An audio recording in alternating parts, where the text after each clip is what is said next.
So, yeah, James, would you like to share one of those legends on polar bears that you talked to us about? Maybe the one where he gets his tail stuck in the ice? Okay, let's start with the way I remember that story about long ago the polar bear had a tail, just like the fox and the wolf and the wolverine. So one day he came across a fox who was eating a fish beside a seal hole. I don't know what's a seal hole, a hole anyways, and the bear wanted to get a fish just like the fox did. So he asked the fox, "How did you get the fish?" So the so the, so the fox told the bear he used his tail in the hole there and got a fish. So the bear ended up sticking his tail in the hole and it froze over. When it froze over, after a while, he ended up yanking his tail out of the seal hole, and I guess that's how I heard the bear end up with a short tail. But originally, that's how they had a long tail, like all the foxes, wolves, and that's how they ended up with a short tail.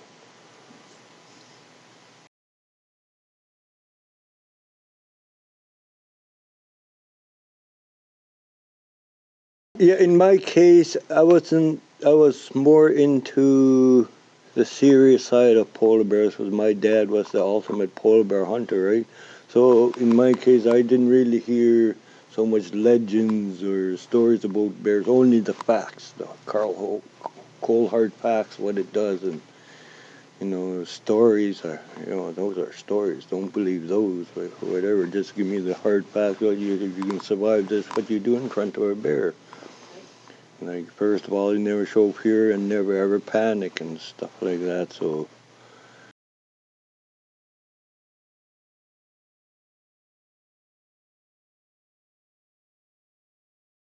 I don't know how he spotted, but they spotted the tracks and they were tracking it. I believe this is somewhere south of Qitsualik, because he said he ran from one side of the bay to the other, tracking that bear all night. And I don't know how long he did. I don't remember how long, but it was quite a while.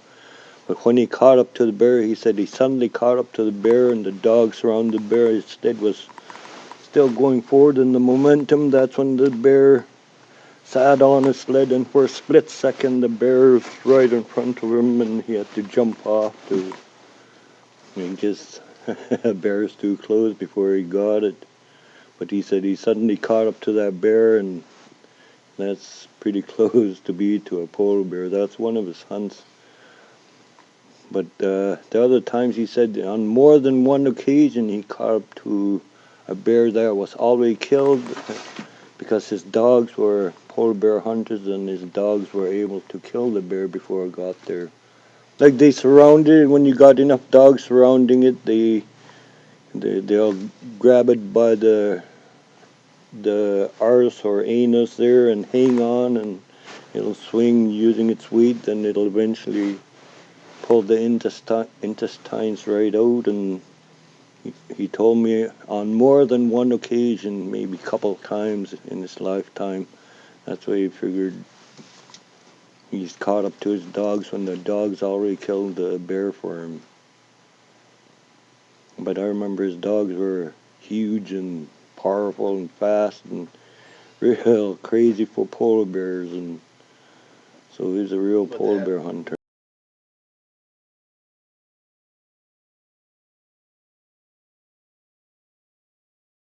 Bears are terrified of dogs in packs, just like they're afraid of wolf packs too, I guess, because they pretty much don't stand a chance against a pack of dogs where the bear's too slow, where the dog can run circles or under, over, around, everything. So if you have a pack of dogs, the bear doesn't stand a chance.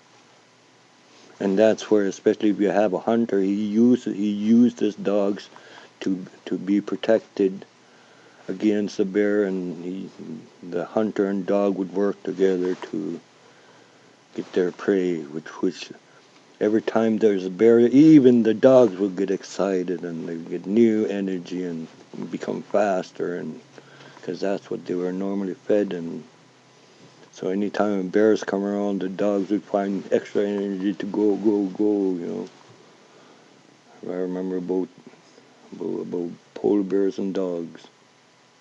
Because the dogs were our protectors at the time because we worked together. They protect us from the bear. If the bear's trying to attack, then they'd pin it down or, like go for the vulnerable areas because the hunter and the bear and their dogs work together to get the bear.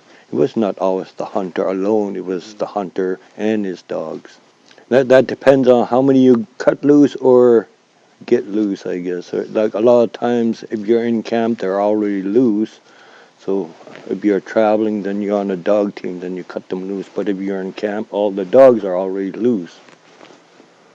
So you can't really, once you see a dog or a bear, then it was harder. I guess they'd have to harness their dogs, then chase the bear. But if a bear comes around, there's already loose dogs. But most likely those dogs would stick around camp, bark and protect the camp, keep it away. I've even heard of Inuit starting dog teams with wolves and taming the wolf into like specialized breeding them with other dogs or getting them. So I've even been told how to start my own dog team with wolves and how to capture them, but that's another story. Right.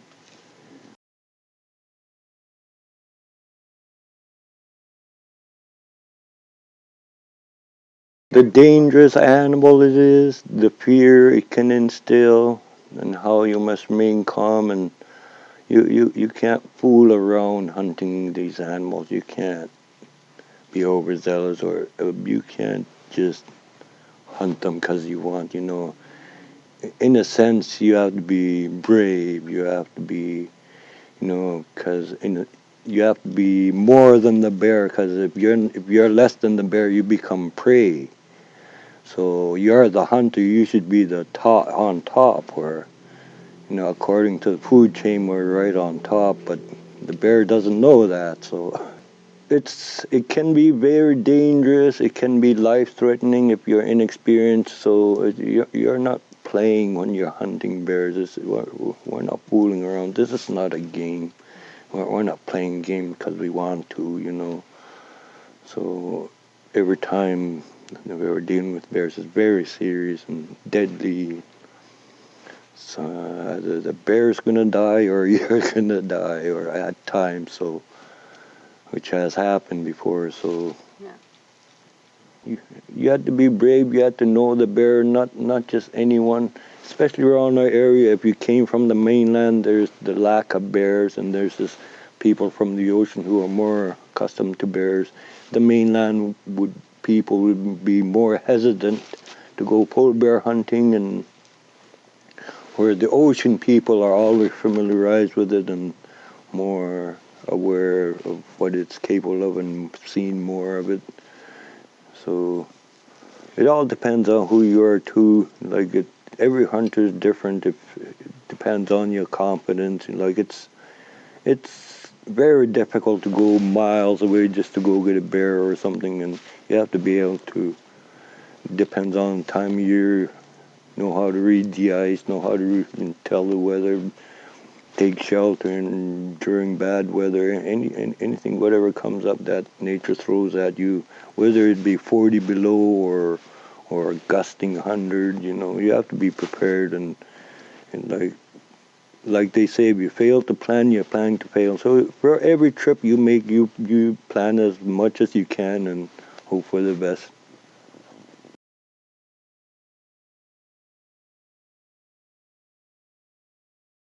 73, 72, in the 70s anyways. I remember him telling me about on his trip. He was so afraid of bears that he stayed up for 3 days on his entire trip, and he's seen multiple bears but couldn't harvest them because they weren't males, and he couldn't sleep in his igloo because seeing those numbers of bears, and he was unable to sleep on the whole trip until he got home 3 days later. So he was too afraid to sleep out there. He was unable to, like the fear that Like he knows there's a bear, 500 yards out or a half mile. There's another two over there, and his eagle's in between. And which one's going to come? We don't know. So he was always ready and prepared, and he couldn't sleep because he was unfamiliar with bears. And that's when, right after they got rid of the dogs, and he was on snowmobile, so he didn't have a dog to warn him. And when you see 10 bears all raised that day, and they're all females or young ones with cub and no males, that put fear in him. He knows there's bears really close. That's why he couldn't sleep till he got home. A lot of people who did go, if they are going to go there, if they want to feel real safe and secure, they'll take a dog. And that's your alarm. It'll bark and let you know.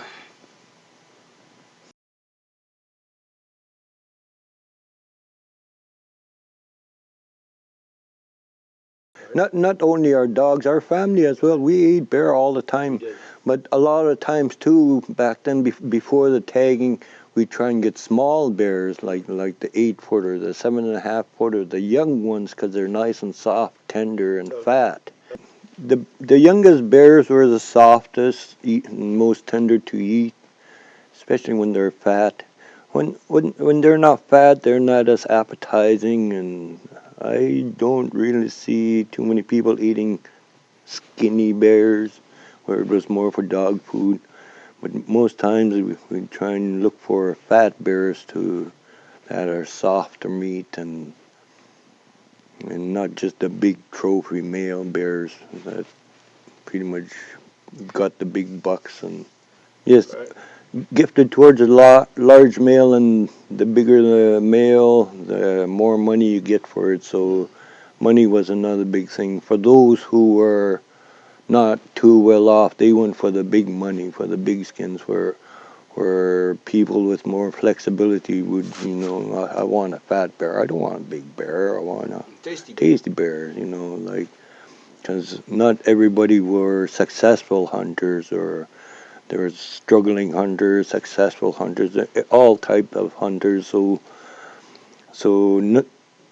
I'm not saying there's picky hunters, but there are some who were better hunters than others and knew more than others were and what to do in each case. So different hunters had different ways. And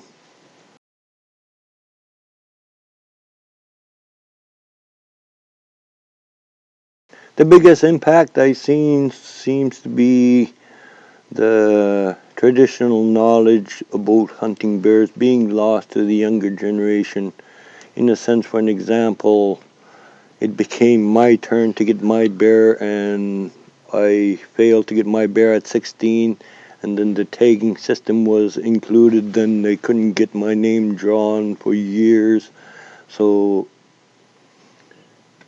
I had to practically relearn how to skin a bear, even though I learned how to skin a bear because learned to skin the animal. But the younger generation probably have no clue how to butcher a bear, how to quarter it, how to cut it, and do they even know the liver is toxic? And so just butchering a bear, just handling, and because if you kill, let's say, a big male, that can be a 1,500-pound bear, and for one person, it's almost impossible to manage. And it's usually a team thing. It's not one person. It's a family.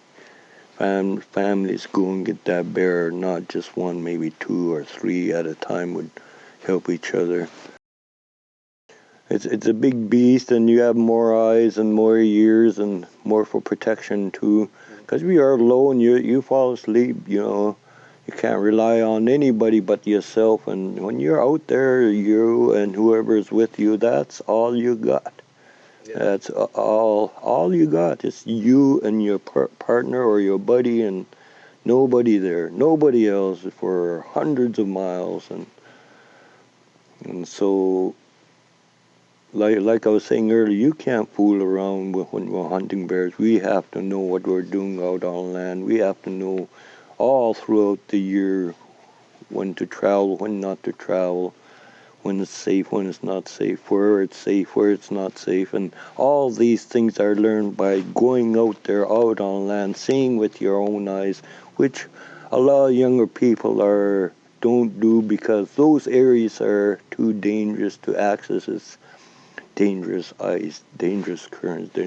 There's something, the further you go, it gets more dangerous. So unfamiliar territory. And so most experienced hunters, there's a few who can pretty much go anywhere. But the younger generation, there's a few guys who are very capable, but we're seeing not as much as there should be, who would know pretty much how to survive pretty much in all kinds of conditions, bear country, grizzly bear, and all up here.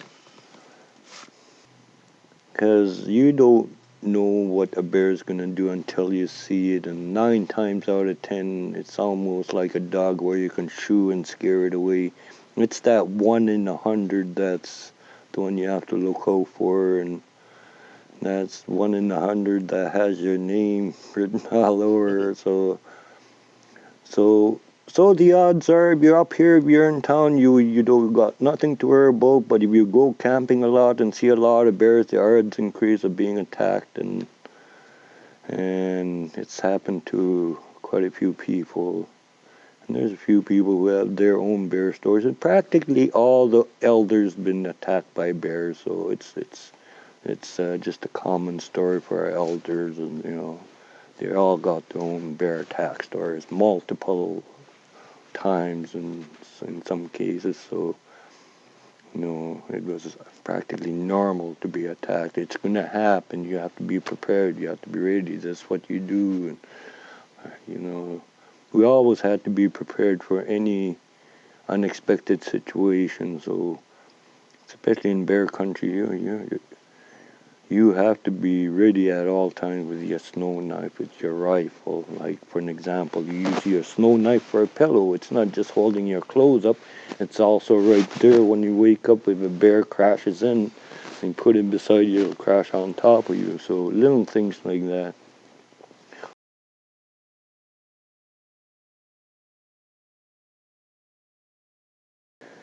See, it seems to me anyways that the bears today no longer fear us because we didn't harvest them as much. Now, when we see them, we leave them alone. We don't hunt them, and they're not used to being hunted.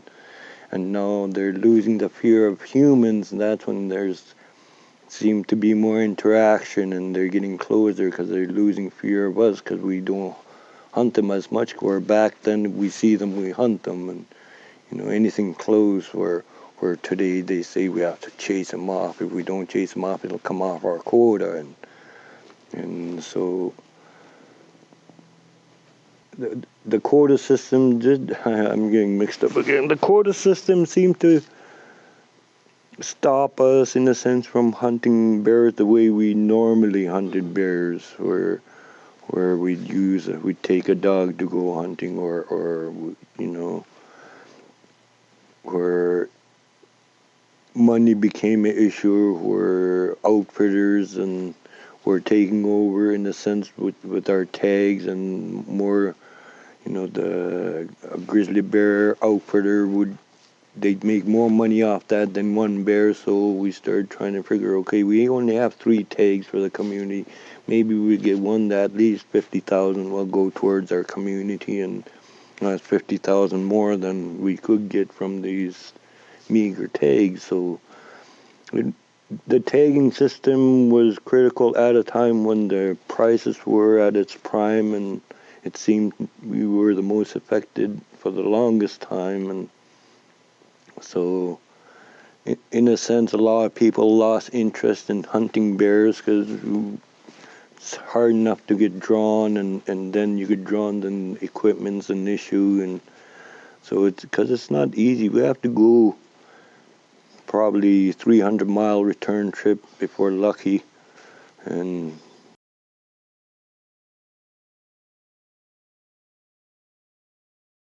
you're targeting a species. You have to be in the right place, right time, right spot to know these. So in a sense, we have to go to unfamiliar country, unfamiliar territory, where we got used to our hunting terrors, and we got shifted to another zone, another area, which a lot of us have never seen before. So the hunting grounds totally different compared to our area. For example, Gulf of Boothia is not the same as McClintock Channel, where we practically don't have to worry about drifting out into the ocean where they do. It's a lot safer in our normal hunting area, and still as dangerous, but in a sense we did seemed like we got conned out when about our MOU, when our chairperson had to sign in tears. I can't get over that. Acknowledge this happened to him.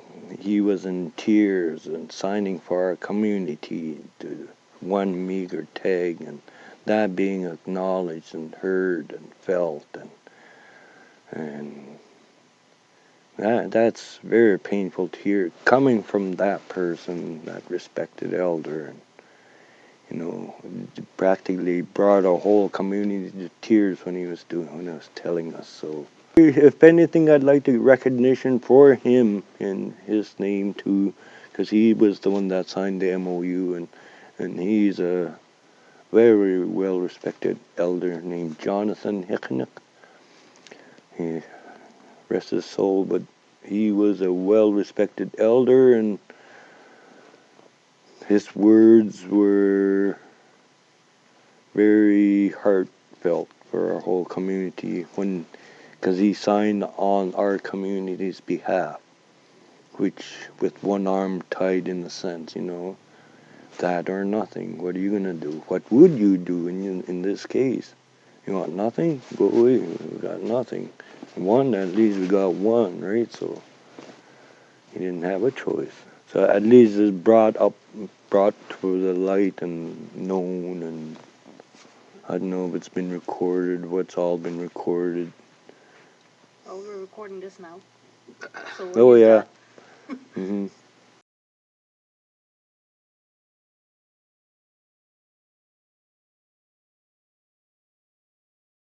I heard about that legend about the bear.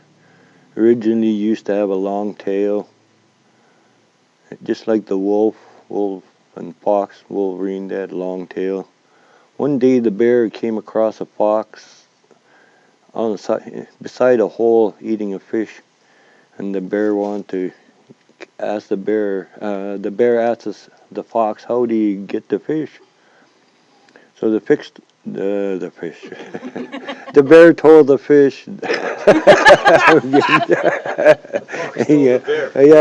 The fox told the bear that he stuck his tail in the hole there and waited a while, and he caught a fish. That's how he caught the fish, and he ate it. We told him to try it, but to wait a while. He waited quite a while, and after a while, the hole froze over, and the bear eventually ended up yanking his tail off and ended up having a short tail. So that's how I heard the bear lost his long tail because he got conned by a fox.